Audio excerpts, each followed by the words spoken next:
you find that your kiddo is really leaning on the table or even cutting like with the paper on the table, maybe scoot back from the table a little bit, make sure that their arms are closer to their body, and then sometimes that's easier, okay? You can also have a kiddo, I wasn't watching that paper at all, was I? You can also have the kiddo lay on their tummy on the floor and cut. It just gives them that much more stability through their shoulders and through their arms, and it's already bent and you're kind of in a naturally good position, okay? So if you see your kiddo coming at the scissors in the paper like this, go ahead and just remind them, thumbs up, okay? Sometimes you might have to turn them. If you see their arm going way up in the air, you know, just kind of lower that arm down a little bit, show them how to hold it, okay? This is really not a natural activity for anybody. This is a learning process, and so you'll have to teach them and correct them if they're doing it wrong. All right, so now some ways to adapt some of the cutting activities. So there's a natural progression to cutting, and I wrote it out on our big idea plan, so you can see it from there for the most part.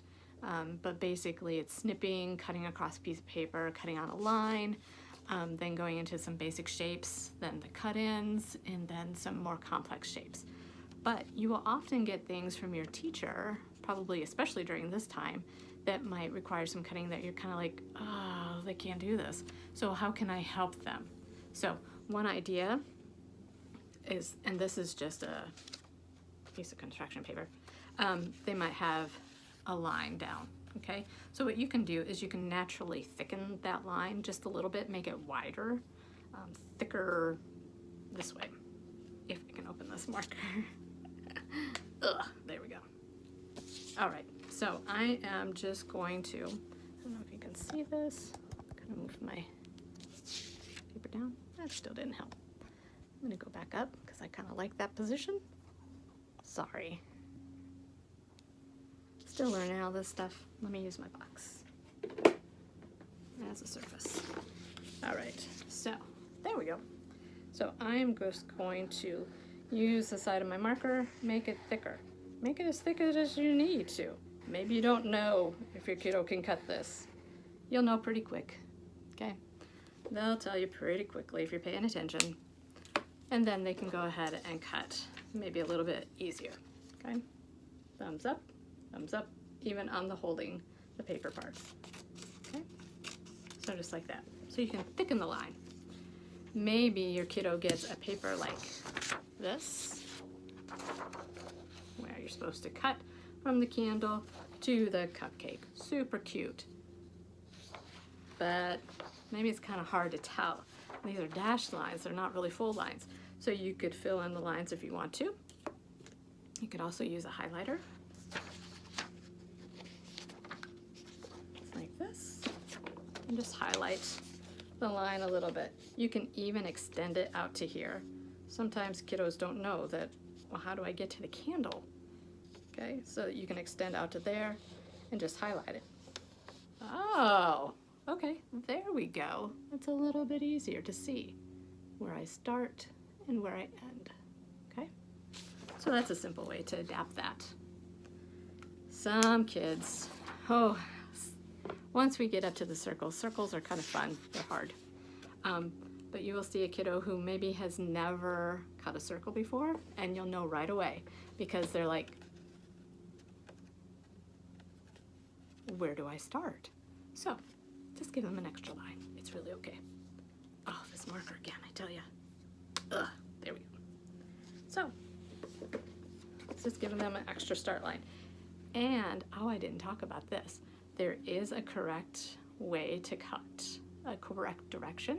So if you're right-handed, you are gonna hold with your left hand and you're gonna cut this way, kind of coming into it, okay? So I probably would have done a better line than that, maybe more straight, okay? If you are left-handed, you're gonna come at it the opposite direction, okay? So just give them a start. They just don't know where to start, okay? All right, another idea is to use thicker paper. The thicker the paper, especially when they're first learning how to cut, it's just easier. Those 3x5 cards are great. Old Christmas cards are great. Anything you want to do with that, you'll know pretty quick. If your scissors, Fiskars are really good. They're really sharp and they cut through a lot of stuff. But if it's bending, the paper's bending or the material's bending, you know that their wrist is probably not in neutral. So they might be doing kind of cutting like this and bending the paper. So just make sure that they're holding it straight on. Okay. Then, let's see. So now we're going to move up into a shape. Now I put some hole punches at the corners. This is surprisingly satisfying to cut. You can also put hole punches if your kiddo has been working and working, still is not quite getting cutting across the line. You can hole punch up and it's very satisfying to cut into these things. So let me turn around so that you can see. So I'm going to cut up to the first hole, boom, right there. And then I'm going to cut on the line, and I know, boom, oh, now I have to turn it, okay? It's a tricky, tricky skill because this other arm is doing the driving, okay? So this is not easy, people. It is not easy at all. But sometimes those little holes at the corners will help. It gives them something to go towards and to know when to turn. Lots of kids will turn too soon, or they'll overshoot it, or they'll just cut right off to the edge. And that's fine too. That's kind of like a developmental step as well. All right. Then another adaptation. Maybe you've been asked to, okay, trace around their hand and then have them cut that out, and then we're going to make it into a flower for Mother's Day because it's going to be super cute. All right. You know your child, and you know that they are not quite, they're not going to be able to cut out those fingers and the thumbs. You're going to have like a fist for your Mother's Day flower. That's not going to look good. So what you can do, and what I tell teachers too, is you can pre-cut some of the harder parts and then leave the part that your child should be able to do so that you have this already cut out and say, all right, go ahead and cut your part. And then they can cut that part. It might be very little, might be very simple, but that's okay. They at least did what they can do, okay? All right, next thing, get a lot of papers like this. Okay, cut out each shape. Then you've got the hearts and the rectangles and the squares, okay? So a lot of kids will manage the whole paper and try to cut the whole thing, and it gets really tricky, and then it gets in the way, and it's just, oh, I just lost the paper, things like that. So what you can do, again, highlighter, marker, whatever you have, and you can help them kind of break down the task a little bit. So what that means is you can just chunk it a little bit. So maybe you're just going to have them cut on that orange line first, okay? And then the orange line next, okay?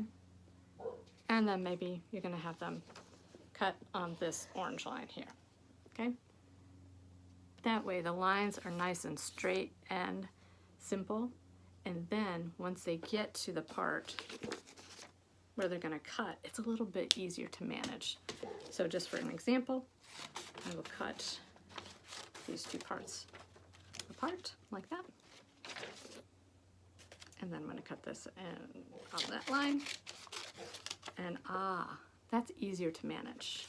So then I can try and cut this really tricky, hard cut-in shape and take my time without messing with the whole big piece of paper, because this is hard enough sometimes, okay?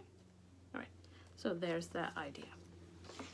All right, the last thing that I have for you, sometimes you'll get these like in the bottom of a worksheet, you know, try to find all the addition problems that will equal 5, okay? So you will get the kiddo who goes, ooh, 2 plus 3, I know what that is.